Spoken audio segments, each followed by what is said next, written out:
जय श्री तो स्वागत है आपका हमारे चैनल आत्मा के सफर में। देखिए, वास्तविक रूप से नारायण नारायण जाप करने से बहुत भारी चमत्कार होते हैं, बहुत भारी चमत्कार। लेकिन इसको प्रमाणित कैसे किया जाए कि वास्तविक रूप में ऐसा होता है। अब देखिए, कुछ ऐसे चमत्कार है जो कि आंखों के समक्ष नहीं होते लेकिन हो जरूर जाते हैं। अब ये कैसे होते हैं, किस प्रकार से होते हैं, इस पर थोड़ा सा थोड़ी सी बात करते हैं कि एक बहुत सरल उदाहरण देखकर आपको समझाया जा सकता है कि अगर किसी नारायण का जाप किया जाता है। देखिए, एक साधक ने ये कमेंट किया था कि हम प्रभु का नारायण नारायण जाप करते हैं। तो देखिए, सहस्त्र नाम, हजारों नाम, लाखों नाम है। आप किसी को भी पकड़ कर वहां ऊपर चोटी तक जा सकते हैं। तो ये आपको निर्धारित करना पड़ेगा कि भाई कौन सा नाम आपके लिए सही होगा। देखिए, वैसे तो गुरु आपको गुरु मंत्र देता है, लेकिन अगर जिस किसी के पास गुरु नहीं है वे चिंता ना करे। जिसको अपने हृदय में बहुत प्रिय, जो स्वरूप में भगवान दिखते हैं, उनका आप निरंतरता से नाम जाप करने लगे।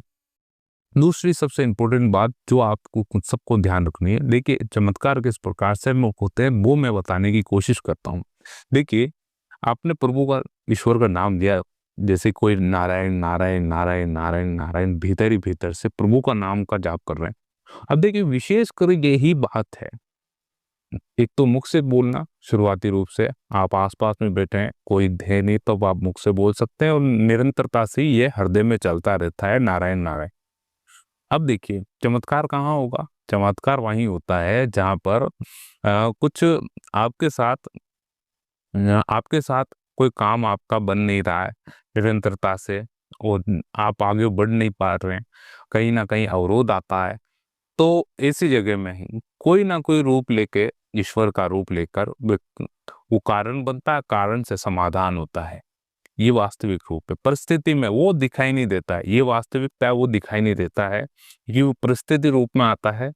अब वो देखिए, परमात्मा की लीला यही है, वे प्रकट तभी होंगे तब आपका प्रेम बहुत ही उच्च कोटि तक चला जाएगा, उच्च कोटि तक। तब वो केवल एक आवाज हृदय से निकलेगी और समक्ष परमात्मा प्रकट होंगे।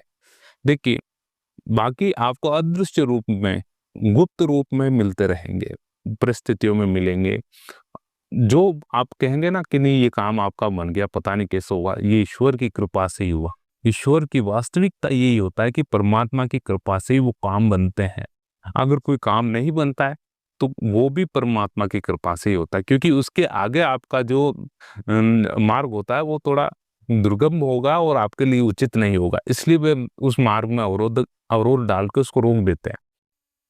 अब सबसे बड़ी बात कि इतने साधक हैं कि निरंतरता से इस मार्ग पे चल रहे इतने लंबे समय से, उनको क्या फल मिल सकता है? देखिए, बहुत फल मिलता है वास्तविकता से। आज देखने को मिल रहा है कि इतने बड़े बड़े, इतने गुप्त संत इतने लंबे एक अवसर पर साधना कर रहे हैं, और वो आज प्रकाश में आ रहे हैं कि उन्होंने अपने जीवन में क्या कुछ नहीं किया।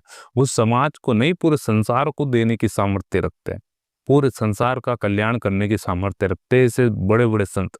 इसलिए आपको सावधान रहना है, और सावधान का मतलब कि आपको सावधानी से अपने जीवन में निरंतरता से कदम बढ़ाने हैं और प्रभु का अनुस्मरण करना है। और देखिए, और एक आदि मैं चमत्कार की बात करता हूँ जिससे कि आपका मनोबल बढ़े और आप इस मार्ग को चलते रहें। देखिए, एक बिल्कुल एक एक उदाहरण है जो मैं आपको बताता हूँ, जो वास्तविक रूप से आपको, और ये हकीकत है, हकीकत में है, ये कोई बनी बनाई बात नहीं। एक समय एक महिला थी, उनको कैंसर जैसी बीमारी हो गई थी। ये उदाहरण मैं बार बार देता हूँ, लेकिन आज आप काफी जने नए होंगे तो वो सुनकर आपके लिए वो जरूर सुने। देखिए, एक महिला थी, उनको कैंसर हुआ और लास्ट स्टेज पर आ गई थी। वे पता नहीं कैसे लास्ट स्टेज पर, कि नहीं कुछ ना कुछ असाध्य रोग हो गया है, और आपको ये, अब डॉक्टर को दिखाते हैं और डॉक्टर जवाब दे देते हैं घर ले जाइए और उनकी सेवा कीजिए जैसे भी हो।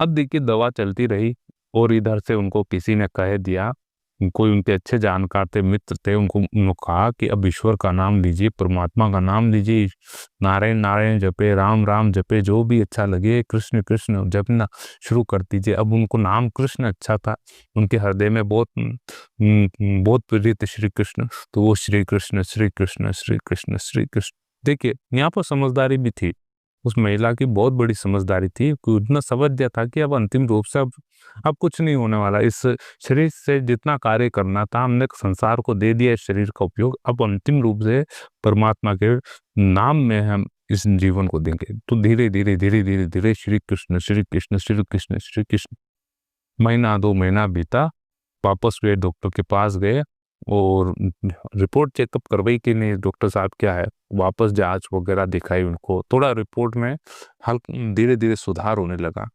तो डॉक्टर आश्चर्य में पड़ गए कि ये कैसे हो रहा है। अब डॉक्टर को इतना पता नहीं कि मेडिसिन काम कर रही है कहीं ना कहीं, और कुछ ना कोई आज आप अलग ट्रीटमेंट ले रहे हैं इसका। तो उन्होंने मना किया, हम कुछ ट्रीटमेंट नहीं ले रहे, केवल आपकी जांच, आपकी दवा ले रहे हैं, और उसके अलावा कि नहीं, हम तो ईश्वर पे विश्वास करते हैं और उनका नाम लेते हैं। तब डॉक्टर साहब भी समझे वास्तविक रूप से कुछ ना कुछ अदृश्य शक्तियां हैं जो एक साधक का कल्याण करने के लिए आतुर रहती है, उनका सहयोग करती प्रत्येक तरह से। अब देखिए यहाँ पर आप क्या समझते हैं कि कहीं ना कहीं पर ईश्वर का नाम बहुत ही कारगर सिद्ध होता है, कहीं ना कहीं ईश्वर का नाम आपको हर प्रकार से सहयोग करने में सर्व सामर्थ है। इसलिए कहा जाता है कि ईश्वर का नाम ले, परमात्मा का नाम ले, नारायण का नाम ले, हरि का नाम ले, ताकि आपके जीवन जितना सरल हो उतना सरल बन सके। और इसके अलावा काफी सारी चीजें हैं। आपको निर्धारित करना है कि इस मार्ग में कहाँ तक पहुंचना, आपको कहाँ तक पहुंचना, आपको ये वास्तविकता है, कहाँ तक पहुंचना है। भाई किसी ने एक एक मकान, एक गाड़ी और अच्छा सा, बहुत अच्छा सा एक आपका गेस्ट हाउस यहाँ तक निर्धारित कर रखा है जीवन में कि यहाँ तक, इसके उपरांत नहीं जाना अपन को। किसी ने और अच्छी अच्छी डिमांड रखी, एक बहुत ही अच्छा फ्लैट हो जहाँ पर आसपास में बड़े बड़े अफसर हो, ऐसे स्थान पर हम रहें, उसके आगे हमको हमारी कोई इच्छा नहीं। ये डिसाइड कर रखा। अब लेकिन आपको कहाँ जाना है, आप वहाँ परमात्मा तक पहुँचना चाहते हैं, यहाँ पे इन्हीं चीजों में अटके रहेंगे। लेकिन निर्धारित तो करना, सांसारिक चीज मिलती है, प्रत्येक व्यक्ति को मिलती है, उसकी सुविधा अनुसार मिलती है, उसकी जरूरत अनुसार मिलती है। लेकिन आपको निर्धारित ये करना है कि ईश्वर मार्ग, आध्यात्मिक मार्ग पर ही आपको आगे बढ़ना है, तो बहुत आगे चलना है, कुछ ऐसा हासिल कर लेना है जो कि अंतिम समय तक बिल्कुल ना छूटे, जो मुख पर बारंबार आता रहे, मुख पर बारंबार आता रहे, अंतर मन में जागृत रहे, अंतर मन में वह जागृत रहे और उसका कीर्तन होता रहे। ये आपको डिसाइड करना है।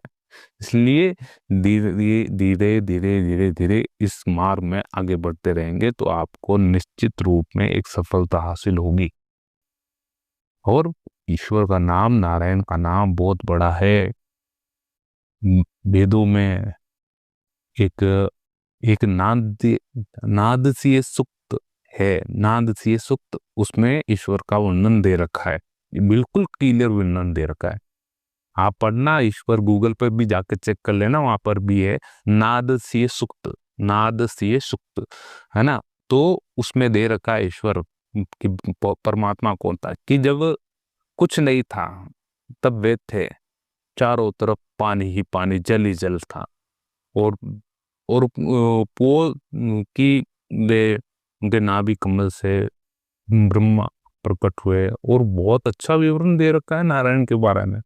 तो इस चीज को आपको जानना है। देखिए ज्यादा गहराई ईश्वर को जानना ये नहीं, सबसे बड़ी बात है ईश्वर को, भगवान को जानना नहीं, उनसे प्रेम करना, उससे भक्ति करना, उनके गुणगान करना, ये सबसे महत्वपूर्ण चीज है। जानने में तो हमको जानना है बहुत विश्व रूप, बहुत ही विशाल, उतन कई जन्म लगेंगे जानने के लिए, लेकिन पाने के लिए एक जन्म काफी है। ईश्वर की भक्ति, प्रेम रूपी भक्ति, आप उन पर उनकी भक्ति करते रहें, उनका कीर्तन करते रहें, वो आपको एक जन्म में मिल सकती है। वो जन्म कौन सा है आप स्वयं निर्धारित करेंगे, वो ये जन्म है या फिर आपने कोई और जन्म निर्धारित कर रखा है। इसलिए आपको स्वयं को निर्धारित करना पड़ेगा कि कितना आप परमात्मा को समय दे सकते हैं, उनके नाम को समय दे सकते हैं निरंतरता से, या फिर पूरा जीवन समर्पित कर सकते हैं। ये आपको निर्धारित करना है। तो आपको ये वीडियो कैसा लगा जरूर जानकारी दें, और वीडियो को अवश्य लाइक किया करें। आप जरूर लाइक किया करें ताकि हमारा मनोबल बढ़ता रहे और हम आगे और अच्छे अच्छे वीडियो लाते रहें। मिलते हैं अगले वीडियो में, जब तक के लिए जय श्री हरि। ओम नमो भगवते वासुदेवाय।